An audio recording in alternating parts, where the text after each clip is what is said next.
The number in my bank app didn't make sense at first. I stared at it the way you stare at a word you've written too many times. It stops looking real. $43,812. Gone. The account that was supposed to pay for my mother's hip replacement surgery. The one her doctor said she couldn't wait another 6 months on. The one I had been building for 2 years while she slept on a heating pad every single night. Zero. I sat on the edge of my bed in my apartment in Columbus, and I did not cry. I didn't scream. I just kept refreshing the screen like somehow the number would change, like the bank had made a mistake. They hadn't. I need to back up, because if I just tell you what happened without the context, you're going to ask the same question everyone asks. And honestly, you'd be right to ask it. I'm a forensic accountant. I have been for 7 years. My entire job is finding money that people think they've hidden, following wire transfers through shell companies, reconstructing financial records after someone's tried to shred them, sitting across from CFOs who thought they were smarter than me and watching their faces when I show them exactly where the money went. I am good at my job. My firm sends me in when other firms have already given up. My sister is 41. She's 16 years older than me, which means she was already out of the house by the time I was learning to read. We were never close the way siblings who grow up together are close. But she was my sister. She came to my college graduation. She called on my birthday usually. When our mother's health started declining 2 years ago, the arthritis, then the hip, then the way Mom started waking up at 3 in the morning from the pain, my sister cried on the phone and said, "We have to take care of her, Petra. She's all we have." Petra, that's me. I'm 31 years old. I have a master's degree in accounting, and I am apparently the most gullible person alive. My sister's name is Camille. She lives in Phoenix with a man she's been seeing for about 2 years, a guy named Fletcher who I met exactly once, at Christmas, and who spent the entire dinner talking about a real estate opportunity he was developing outside Scottsdale. I smiled and nodded and privately thought, red flag, but I kept that to myself because Camille seemed happy, and I thought maybe I was being uncharitable. The care fund was my idea. Mom's insurance covered about 60% of the surgery cost. The rest, roughly $38,000 after the hospital's payment plan offer, had to come from somewhere. I started contributing from my paycheck every month. I asked Camille if she wanted to contribute too. She said yes immediately, enthusiastically, said she'd been feeling guilty about not doing more. She asked if she could have access to the account so she could deposit directly without having to wire it to me first. She said it was just easier. I said yes. I know exactly what you're thinking right now, and you're not wrong. Here's the thing about trust and family. It doesn't always follow logic. It follows history, and my history with Camille was that she had never done anything like this before. She wasn't perfect. She'd borrowed money in her 20s and paid it back late. She'd flaked on a few family events, but she wasn't a thief. Also, I believed. She had full view access to the account. The deposit permissions I gave her were narrow. She could add funds from a linked account, but I hadn't thought through all the implications of what view access meant in combination with the external transfer settings I had enabled. That was my mistake. A technical one, the kind that feels obvious in retrospect and completely invisible in the moment. On a Tuesday in March at 11:47 in the morning, Camille transferred $43,812 from that account to an external account I didn't recognize. I found out at 9:15 that night when I happened to open the app to check something unrelated. I sat there for probably 10 minutes just reading the transaction details over and over. The account number she'd sent it to, I ran it through every mental framework I had and couldn't place it. It wasn't her checking account, the one I had on file. It was something new. The first thing I did was call her. No answer. I texted, "Call me right now." It's about Mom's account. Nothing. I called again. Voicemail. I texted again. I waited an hour. I sent one more message that just said, Camille, I can see the transaction. Call me. She didn't call that night. I didn't sleep. I sat at my kitchen table with my laptop and started doing what I do for a living. The account number she'd transferred to, I couldn't trace it directly from my personal setup, but I could file a request with the bank first thing in the morning. In the meantime, I looked at everything else. When had she last logged into the account? The bank's security log showed 3 logins in the past 10 days from a device I didn't recognize. An iPhone, not mine. And the location data attached to those sessions, Phoenix, then Las Vegas, then Scottsdale. She had been watching the account for over a week before she moved the money. That told me this wasn't impulsive. This wasn't a moment of desperation where she panicked and made a terrible decision. This was planned. I called the bank at 8:01 a.m. when they opened. I reported the unauthorized transfer.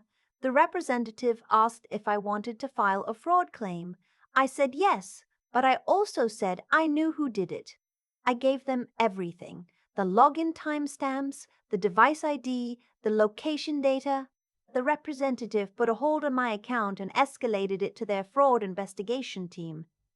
Then I called a colleague who works in financial crimes, not to get him involved officially, just to ask, what's the fastest way to find where that money went?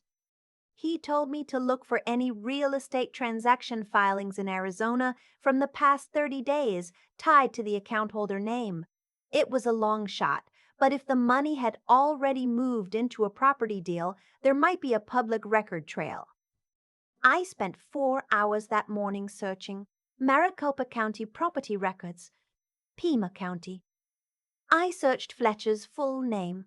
I'd gotten it from Camille's Facebook page back when they first started dating, just out of curiosity, one of those things you do and forget about. Lennox Fletcher. I searched it against deed filings, escrow transfers, LLC registrations, and there it was. A limited liability company registered in Arizona 2 months ago. Managing member, L. Fletcher. A purchase agreement recorded 3 weeks ago for a piece of land outside Scottsdale, the same real estate opportunity he'd been pitching at Christmas dinner. The down payment listed in the escrow filing was $40,000. My mother's surgery money paid for Lennox Fletcher's land deal. I had to step away from my laptop and stand in my kitchen for a few minutes. I needed to not look at anything for a moment. I made coffee. I didn't drink. I thought about my mother asleep in her house in Dayton with a heating pad pressed to her hip because she couldn't afford to not work, even part-time even now. My phone rang. Camille. Hey, she said, like it was a normal Tuesday. Sorry I missed your calls last night. We were out to dinner and... Where is Mom's surgery money, Camille? Silence. What? I can see the transfer. I can see the account it went to. I can see the LLC. I can see the land purchase. So please don't tell me you don't know what I'm talking about. More silence. Then, Petra, it's not what you think. Fletcher had this opportunity that was going to expire, and we needed bridge money just for a few weeks. We were going to put it back before. You were going to put back $43,000 in a few weeks. Fletcher has investors lined up once the deal closes. Stop. My voice came out quieter than I expected. Stop talking. Here's what's going to happen. You have 48 hours to return every dollar to that account. If you don't, I am filing a police report for wire fraud. I am also filing a complaint with the Arizona Attorney General's office. And I am going to call every single investor Fletcher claims to have lined up and tell them exactly what he used as bridge funding and where it came from. She started crying. Not soft crying, the kind of crying that's designed to make you feel like you're the one doing something wrong. Petra, please, if you do that, Fletcher could lose the deal. He could lose everything. I could lose him. You don't understand what our relationship has been like. He's been trying so hard. My mother cannot walk without pain, I said. Her surgery is scheduled for May. The surgeon needs a deposit confirmation by April 15th. That is 17 days from now. I need that money back. I can't get it back in 48 hours. The money is already. Then I guess we'll let the fraud investigation sort it out. I hung up. I want to be honest about how I felt in that moment, because it wasn't triumphant. It wasn't even angry exactly. It was something hollower than anger. I kept thinking about every time Camille had called to check on Mom over the past 2 years. Every time she'd said, "Let me know if there's anything I can do." Every time she'd cried on the phone about how hard it was to watch Mom struggle. All of that, and she'd had her eye on this account the whole time, or at least for the past few months, waiting for it to be worth taking. I called my mother that afternoon, not to tell her everything, not yet, just to hear her voice. She asked if I'd eaten. I said yes. She told me the heating pad had stopped working right, and she'd ordered a new one from Amazon, $7. She was proud of getting a good deal on it. I had to go sit in my bathroom for a while after that call. 2 days later, I got a call from a number I didn't recognize. I almost didn't answer. Is this Petra? A man's voice. Smooth, the kind of smooth that's been practiced. Who is this? This is Fletcher, Camille's partner.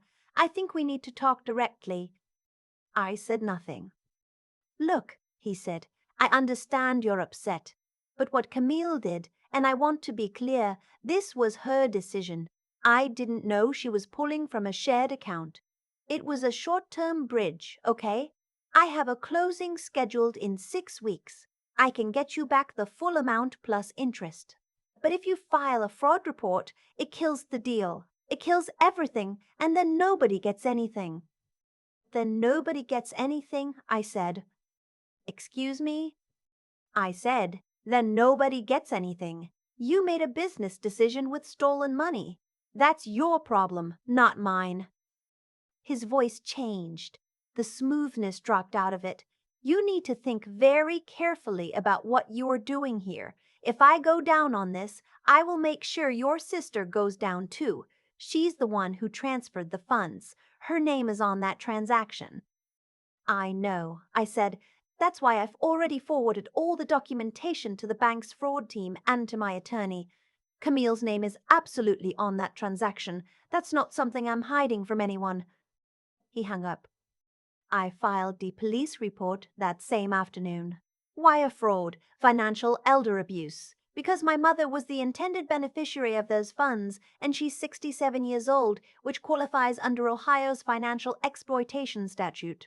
I filed the complaint with the Arizona Attorney General's Consumer Protection Division as well.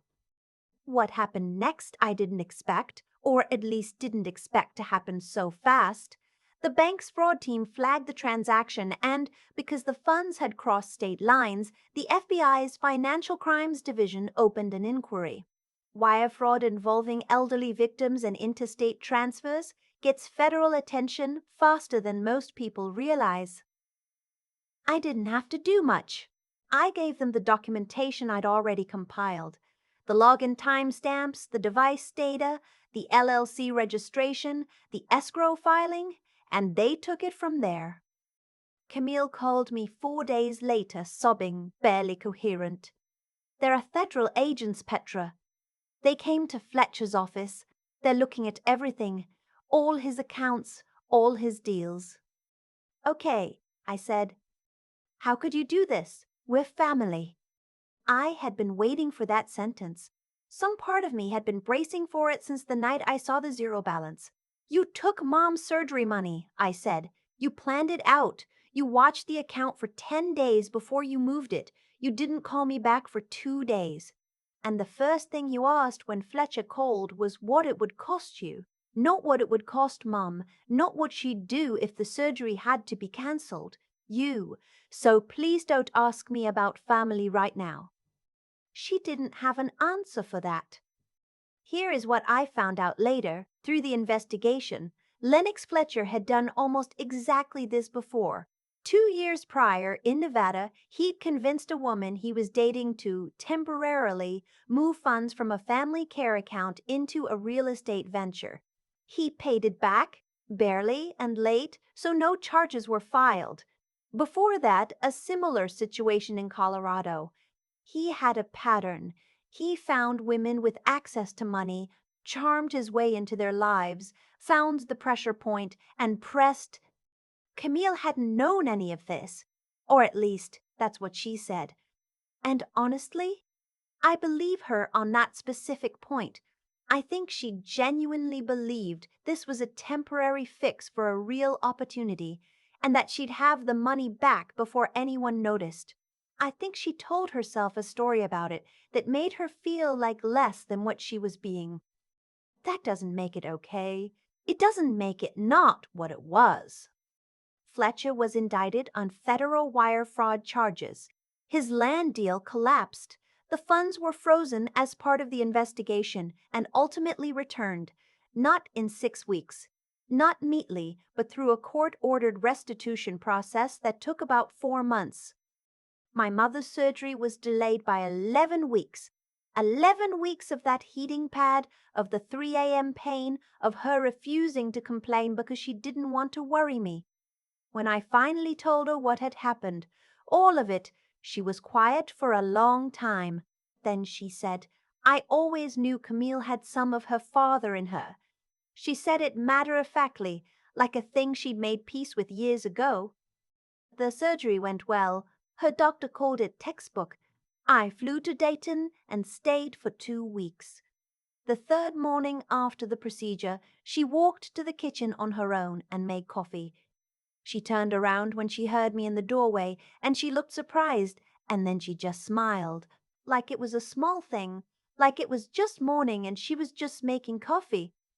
That's the part I think about. Camille and I don't talk now. I don't know if we ever will again.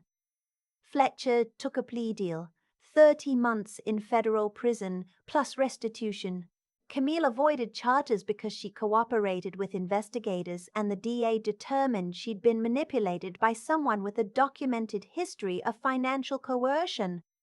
I don't know how I feel about that. I understand the legal reasoning.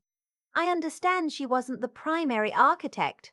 I also know she made a choice, and that choice had a face and a name, my mother's, and she made it anyway. There's a version of me that might have handled this differently. The version that answers, how could you do this? We're family, with softness instead of silence. The version that finds a way to believe the money would have come back, that it really was just bridge funding, that Camille really did have good intentions, even if the method was wrong. I used to be more that version of me. I'm not anymore. I set up a separate account for my mother's ongoing care costs, one that no one else can touch. No joint access, no exceptions. I check it every week out of habit now. It's probably unnecessary, but it's also the kind of thing you do when you've learned, very specifically, what happens when you don't. My mother got her surgery. She walks without the heating pad now. Last month she told me she'd started going on short walks in the morning, around the neighborhood, just to feel her own body moving without fighting her. I think about that every time someone asks me if I regret filing the report. If I regret not giving Camille more time, not believing Fletcher when he said the deal would close, not finding some way to handle it quietly that kept the family intact. I don't. I don't regret a single thing I did, and I would do all of it again, faster. There's a moment I keep coming back to. My mother standing in her kitchen in Dayton, 4 days after surgery, making coffee on her own 2 feet. She turned around and looked surprised to see me in the doorway, like she hadn't expected to be caught doing something so ordinary. And then she smiled. Not a big smile, just a quiet one, like it was just morning. That image is the thing I hold on to when I start second-guessing myself. When I wonder if I should have given Camille more time, when I hear her voice in my head saying we're family and feel the old pull of it. What I've come to understand is that outcomes don't lie. Camille made a plan. She watched that account for 10 days before she moved the money. She didn't call me back for 2 days, and when she finally did, the first question underneath all her crying was, "What does this cost me?" Not "What does this cost, Mom?" Not "What happens to her surgery?" "What does this cost me?" That's the only data point I actually needed. I think a lot about the chain of events, how each choice led directly to the next consequence, without exception. Camille chose to take the money. That choice led to a fraud investigation. The investigation uncovered Fletcher's history. His history led to a federal indictment. Every step followed from the one before it, cleanly, without anyone having to manufacture justice. I didn't have to destroy anyone. I just had to stop protecting people from the results of their own decisions. That's something I wish I had understood earlier in my life, that protecting someone from consequences isn't love, it's just delay. The consequence always arrives. You're only choosing whether you're standing next to them when it does, absorbing some of the impact, or whether you stepped back and let it land where it belongs. I spent years in my career finding money that people thought they'd hidden. I know better than most how people rationalize financial wrongdoing. They tell themselves it's temporary. They tell themselves the other person won't even notice, or won't be hurt that badly, or will understand eventually. They construct an entire internal story where they're not really doing what they're doing. Camille had that story. I could hear it in her voice when she called. The genuine belief that this had been a reasonable plan, that I was the one being unreasonable by not letting it play out. The discipline I've built in my professional life, the habit of following the numbers regardless of where they lead, regardless of whether I like the answer, that same discipline is what saved my mother's surgery. Not emotion, not instinct. Rigor. The willingness to look at what's actually in front of you and act on it, even when acting on it is the harder thing. And the harder thing here was not filing the report. Filing the report was actually the easy part, once I accepted what had happened. The harder thing was sitting with the grief of it, grieving a version of my sister I'd believed in, grieving the idea that family means something automatic and unconditional. That grief didn't go away when Fletcher was indicted. It's still there. But so is my mother walking her neighborhood in the mornings, her hip finally doing what a hip is supposed to do. I'd make the same choice again, every time,